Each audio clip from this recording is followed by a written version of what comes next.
요한복음에는 예수님께서 자기를 선언하신 그 자기 선언이 7번 나와 있다라고 말씀했죠. 할렐루야. 오늘 이 봉독한 말씀은 그 7번 중에 4번째에 해당되는 말씀입니다. 6장 말씀에 보면 첫 번째 선언 뭐라고 얘기하냐면 나는 생명의 떡이다. 36절이지요. 나는 생명의 떡이다 라고 첫 번째 예수님이 자기를 선언하셨어요. 나를 먹어야 너희들이 생명을 얻게 된다 라고 하는 것. 두 번째는 8장이죠. 12절에 있는 말씀인데 나는 세상의 빛이다 라고 그렇게 선언하셨어요. 나는 빛이다 라고 하는 거지요. 그러면서 우리에게도 빛의 사명을 감당할 수 있도록 하셨는데 우리가 주님을 바라보는 만큼 우리가 세상에서 빛을 발할 수 있다. 할렐루야. 그리고 10장 말씀에 7절에 세 번째로 선언한 것이 나는 양의 문이다 라고 그렇게 말씀하셨어요. 양의 문이다. 이 문으로 들어와야만 된다라고 하는 것이요. 그래야만 구원을 받을 수 있다. 다른 데로 들어가게 되어지면 다 절도고 강도다라고 말을 합니다. 오직 여러분 이 문은 바로 예수 그리스도 한 분밖에 없는 줄로 믿습니다. 그리고 계속해서 연결되어지는 말씀이 바로 이 10장에 나와 있는 말씀이 나는 선한 목자다라고 하는 말씀입니다. 이 양의 문이다라고 하는 말씀과 선한 목자다라고 하는 말씀은 계속 연결되어져서 그래서 쌍둥이 말씀이다라고 그렇게 이야기를 하지요. 6장, 8장, 10장 이렇게 2장씩 걸러서 이렇게 나오게 되지요. 첫 번째 선언은 6장, 두 번째 선언은 8장, 그리고 세 번째와 네 번째는 10장 연결되어져서 나오는 것을 볼 수가 있는데 여러분 목자라고 하면 우리는 굉장히 좀 친숙한 그러한 단어 가운데 하나입니다. 왜냐하면 성경에서 이 목자라고 하는 말이 자주 나오기 때문에 특별히 성경에 이 구약에 나오는 족장들의 모습을 보면 다 목자였던 것을 볼 수가 있어요. 족장이라고 얘기한다면 아브라함, 이삭, 야곱 우리가 이분들을 족장이라고 얘기하지요. 근데 이분들이 다 직업이 무엇입니까? 목자였어요.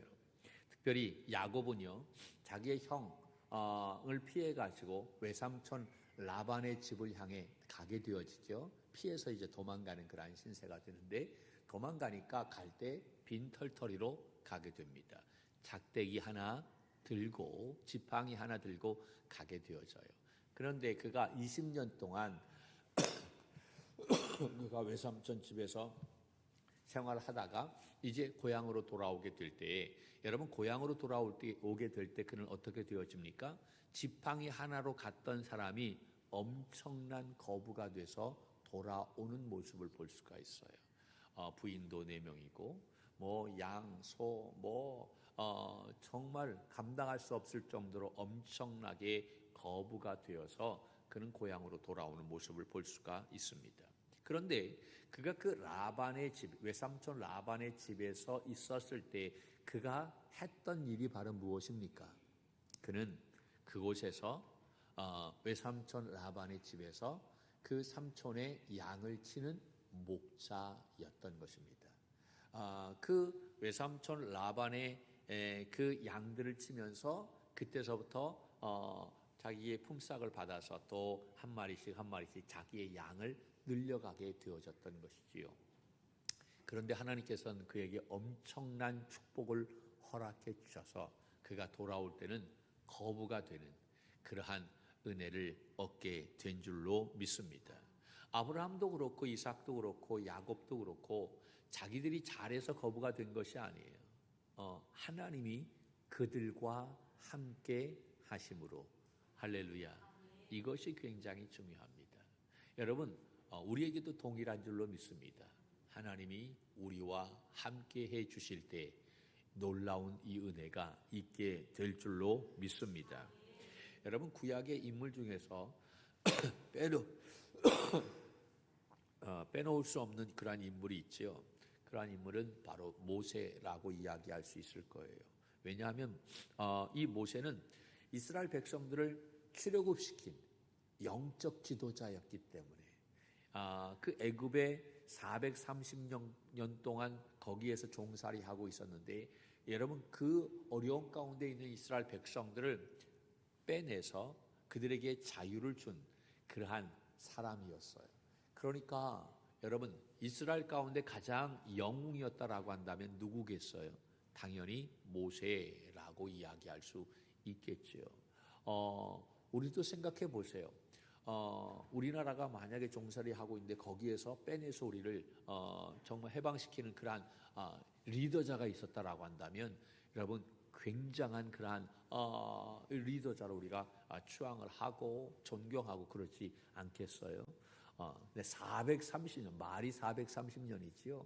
430년 동안 종살이 하던 그들이, 어려움 당하던 그들을 이끌어내 가지고 그들에게 정말 하나님의 은혜로 말미암아 가나안 땅으로 인도하게 했던 그러한 영적인 지도자 모세였던 것이지요. 그런데 그가 40년 동안 그 미디안 광야에서 했던 일이 바로 무엇입니까? 양을 치는 목자였던 것입니다. 유대 전승에 의하면 이 하나님이 모세를 선택해서 이스라엘 백성을 출애굽하게 하신 것은 이 모세가 그 미디안 광야에서 자기 장인의 양떼를 잘 보살폈기 때문이다 라고 그렇게 말을 합니다. 자기의 양떼를 지킨 것이 아니에요. 장인의 양떼를 그가 40년 동안 그 광야에서 잘 지켰어요. 그 모습을 보시고 하나님께서 뭐라고 생각하셨냐면, 이 사람 같으면 내 양을 맡겨도 되겠다라고 생각하시고 하나님께서 모세를 이스라엘 목자로 세우셨다라고 하는 것입니다. 여러분, 다윗도 마찬가지죠. 목자로서의 사명을 성실하게 감당했을 때 그가 왕으로 기름 부음을 받게 되었던 것을 볼 수가 있어요. 이렇게 이 구약의 위대한 인물들이 다 목자의 사명을 감당했기 때문에 그런지 우리는 목자하면 굉장히 친숙한 그러한 느낌을 받게 됩니다. 그런데 여러분, 이 목자는요, 그 당시에 있어서 가장 낮은 신분의 사람이 이 일을 했다라고 하는 이야기입니다. 목자가 좋은 위치에 있는 사람이 아니에요. 가장 낮은 신분에 있는 사람이 바로 이 일을 했던 거예요. 그러니까 신분이 가장 낮은, 가장 밑에 있는 사람, 그 사람이 그 일을 했던 것이지요. 여러분, 사무엘상에 보면 사무엘이 하나님의 그러한 사명을 받고 이새의 집에 가죠. 왜냐하면 하나님께서 이새의 집에 가서 그 자녀들을 다 불러세워. 거기에 정말 이 나라 민족을 위해서 앞으로 지도자를 세우게 될 것이다. 그에게 기름 부음을 줘라라고 그렇게 이야기하죠. 그래서 사무엘이 이새의 집에 가서 거기에 있는 모든 자녀들을 다 불러 세웁니다. 다 불러 세우는데 그 자리에 누구는 없었어요? 다윗은 없었어요. 그 다윗이 그때 했던 일이 바로 뭡니까? 형들은 다 괜찮은 그러한 모습이었어요. 이 사무엘도 첫 아들이 딱 왔을 때, 정말 이 사람인가 보다 라고 할 정도로 사무엘도 굉장히 마음에 흡족하게. 그런데 하나님이 말씀하시지 않았어요. 둘째 아들도 셋째 아들도 거기에 있었던 모든 자녀들이 다 지나갔는데도 하나님이 말씀하시지 않았어요. 사무엘이 이새에게 이야기합니다. 자녀들이 다냐? 그랬더니 아직 하나가 남아 있는데, 그런데 그러면서 걔는 지금 저 들에서 양을 치고 있다라고 이야기합니다. 여러분, 이야기는 바로 뭡니까? 그 정도로 그 당시에는 이 다윗이 그 가정에서 인정을 받지 못하는, 가장 신분이 낮은, 존재감이 1도 없는 그러한 자녀였다라고 하는 사실이지. 아버지 이세도 다윗은 아니야 라고 생각했기 때문에 오라고 얘기하지도 않았던 거예요. 그 정도로 별 볼 일 없었던, 그러니까 그가 했던 일이 바로 뭡니까? 아버지의 양을 치고 형들의 양을 치는 그러한 일을 도맡아서 했던 것입니다. 이렇게 목자는 그 당시에 가장 신분이 낮은 아주 비천한 이 일이었기 때문에 그러한 사람들이 그 일을 감당했던 것이지요. 그런데 예수님은 오늘 이 말씀에 뭐라고 이야기하고 있어요? 나는 선한 목자다라고 이야기합니다. 예수님은 자기 자신을 높이지 않았어요. 자기 자신을 굉장히 낮추셨어요. 성경에 보면 나는 섬김을 받기 위해서 오지 않았다, 오히려 섬기려 왔다라고 말씀합니다. 그런데 그 예수 그리스도를 믿는 우리들은 높아지려고 해. 계속 섬김 받으려고 하고 있다라고 하는 거지. 뭔가 잘못되어서 가고 있다라고 하는 거예요. 예수님은 수제자였던 베드로에게 뭐라고 이야기합니까? 내 양을 치라, 내 양을 먹이라 라고 그렇게 말씀하시지 않아요. 무슨 말씀입니까? 목자가 되라 라고 하는 이야기입니다. 예수님은 자기 자신을 그냥 목자라고 그렇게 말씀하시지 않아요. 뭐라고 얘기합니까? 선한 목자라고 그렇게 말씀하고 있어요. 이 선하다라고 하는 것을 다른 성경 번역을 보니까 다른 성경에는 선한 목자를 어떻게 표현하고 있냐면 착한 목자라고 그렇게 번역이 되어져 있어요. 여러분, 예전에는 우리가 착해, 우리 아들 착해 그러면 다 어때요? 그래도 참 좋아했어요. 착하다라고 하면 참 좋은 의미 아니겠어요? 다 좋게 받아들였어요. 그렇지, 내가 착하지. 근데 요즘 착하다라고 하면 별로 그렇게 좋아하는 기색이 없어요. 착하다라고 하면 뭔가 어리숙하고 똘똘하지 못하고 매번 당하고 손해보는 그러한 이미지가 요새는 굉장히 강하기 때문에 지금은 착하다라고 하면 그닥 좋아하지 않아요. 그러나 그럼에도 불구하고 예수님께서는 오늘 이 말씀에 자기 자신을 뭐라고 표현하고 있느냐? 나는 선한 목자, 다시 말해서 나는 착한 목자다라고 이야기합니다. 많은 사람이 착하면 좀 당하고 좀 어리숙하고 뭐 똘똘하지 못하고 뭐 이러한 이미지가 있음에도 불구하고, 그럼에도 불구하고 주님은 자기 자신을 착한 목자다라고 그렇게 말씀하고 있어요.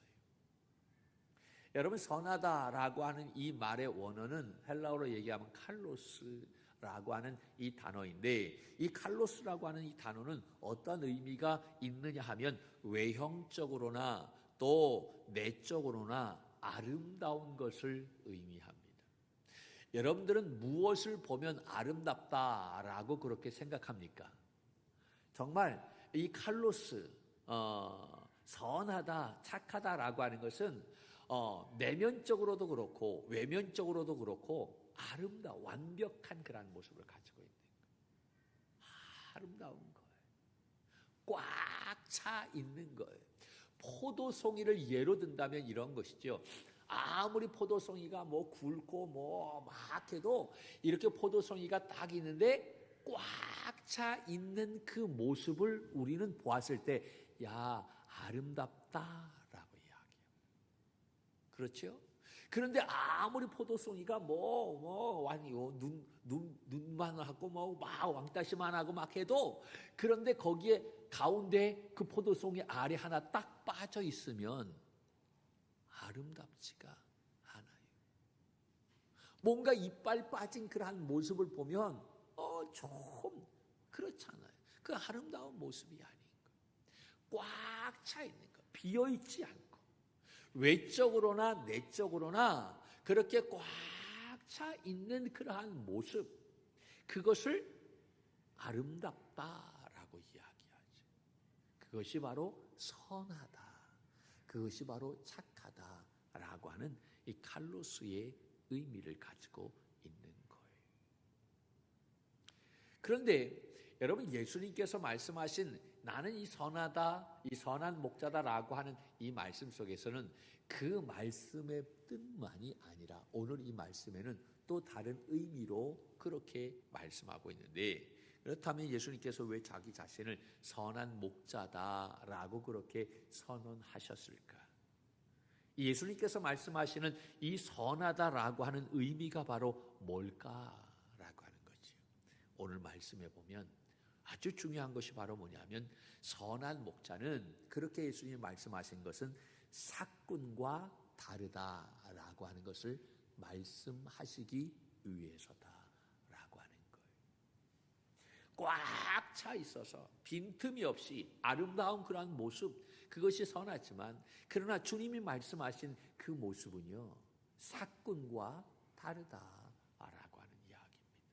예수님이 굳이 선한 목자라고 말씀하신 이유는 사꾼과 구분하기 위해서 말씀하신 거예요.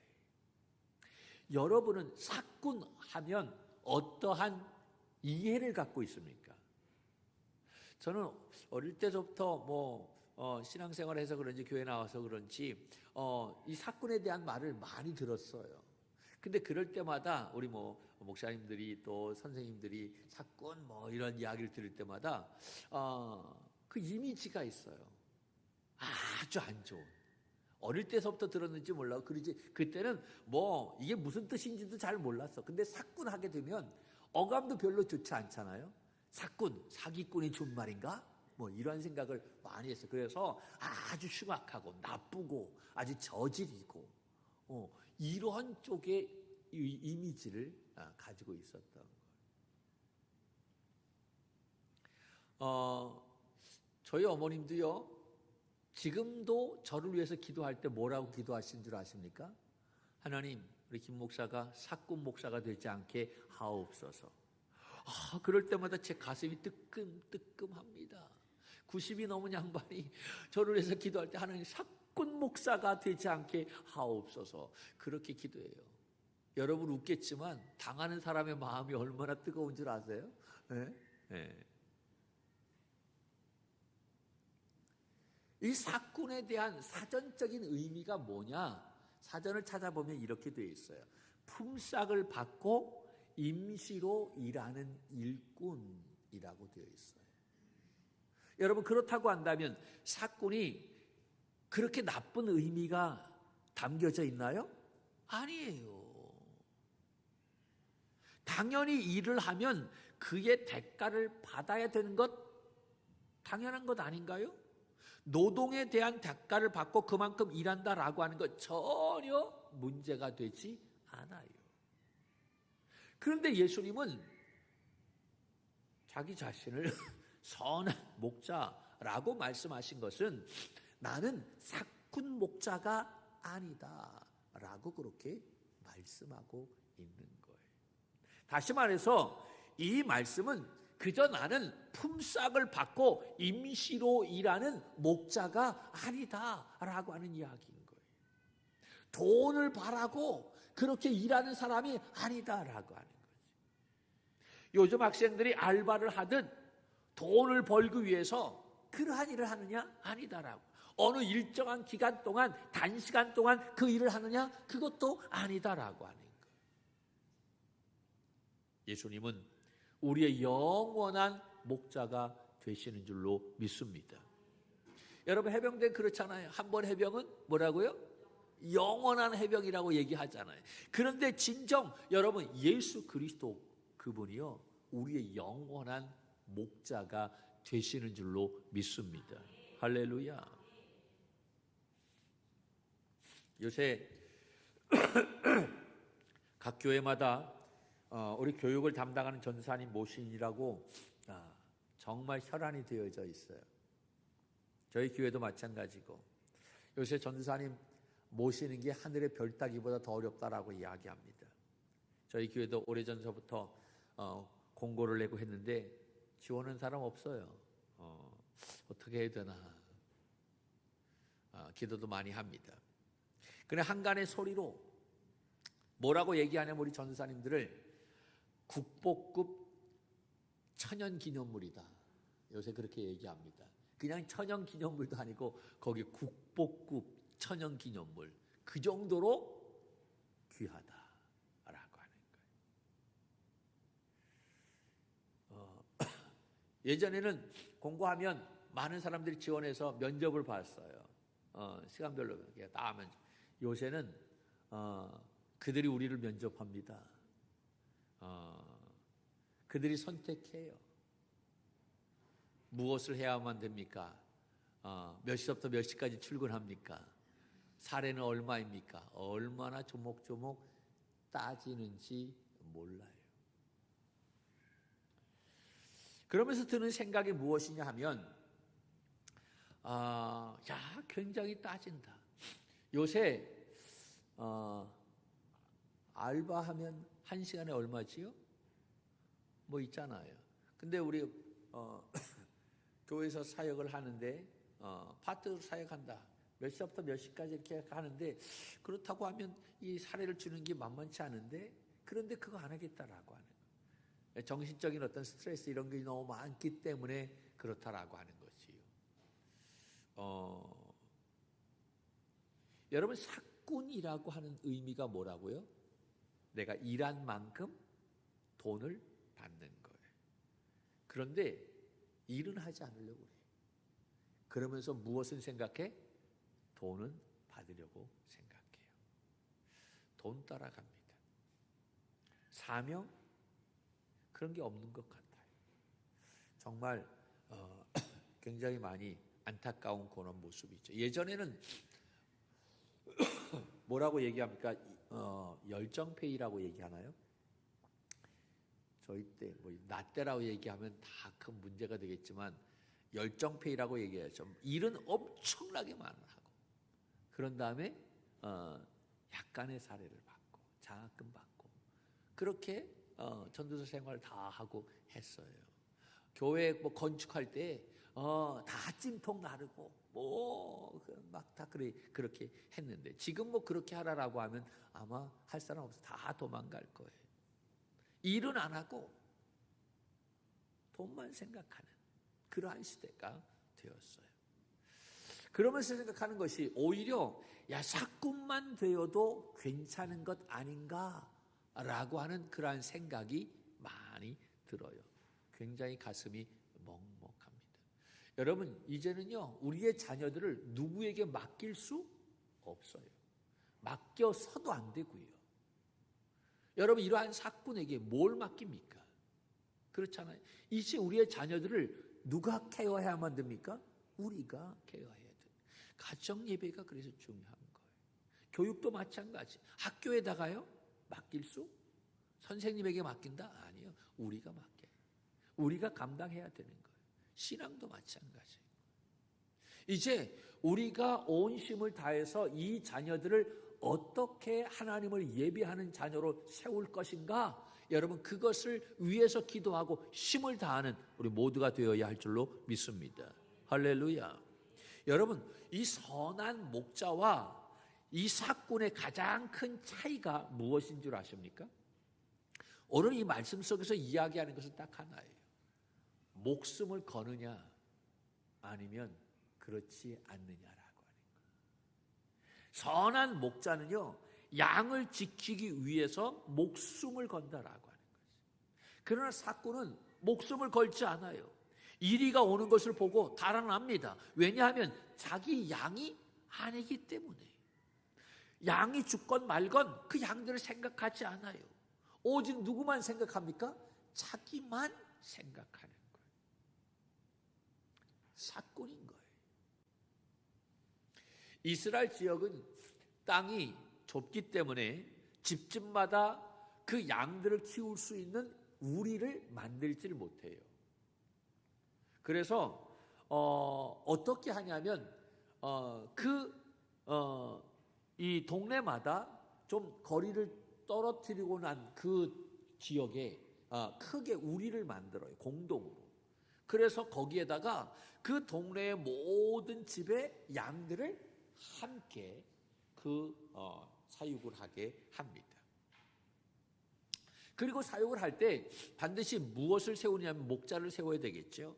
목자를 세워서 공동으로 양을 키운다라고 하는 거예요. 그러면 여기에 문제가 있어요. 여러분, 그 마을의 모든 사람들의 양들이 한 우리 안에 있어요. 그렇다고 한다면 그 한 우리 안에는 양들이 최소한 몇백 마리가 되겠죠. 그 동네 모든 사람들의 그러한 양들이 다 있으니까. 그런데 그 수백 마리의 양들을 어떻게 구별해 내느냐라고 하는 거예요. 어느 양이 내 양이고 어느 양이 네 양이냐라고 하는 거지. 그거 어떻게 구별해요? 양들이 다 그놈 같은데 그걸 어떻게 구별하느냐. 이게 가장 큰 문제지. 그래서 그 양들의 주인이 자기 양을 구별하는 방법이 바로 뭐냐면 자기의 이니셜로 된 도장을 만들어요. 예를 들면 김장렬인데 그러면 K, J, L 이라고 하는 도장을 딱 만들어 가지고 그 도장으로 불로 다 헹구어요. 그런 다음에 양들의 귀나 엉덩이에 확 도장을 새기는 거예요. 그래서 이 양은 누구 거요? 내 거요. 귀, 엉덩이에 자기의 이니셜로 된 도장을 탁 찍어 놓는 거예요. 여러분 한번 찍어 놓으면 그게 지워집니까? 안 지워져요? 안 지워져요. 안 지워지니까 그 양이 죽어도 안 지워지잖아요. 그러니까 딱 보면 아무리 수백 마리, 수천 마리가 모여 있다 할지라도 그 양이 누구 것이다라고 하는 것을 분명히 알 수 있어요. 내 양이다라고 하는 것을 구별해낼 수가 있다라고 하는 거예요. 그래서 인치는 거예요. 여러분 이 세상에 수많은 그러한 사람이 있지만 70억이 넘는 인구가 있지만 그 중에 여러분 하나님께서 우리를 선택해서 너는 내 것이다라고 말씀해 주셨어요. 우리의 이마에 여러분 Jesus 스탠다드, 예수 그리스도 JS 마크가 다 새겨져 있다라고 하는 거죠. 그래서 쉽게 구분되어질 수 있음을 믿으시기를 바랍니다. 할렐루야. 그런데 또 중요한 것이 바로 뭐냐면 여러분 내 양 안에 우리 안에 내 양만 있다고 한다면 목자 세우는 거 누구의 결정만 있으면 돼?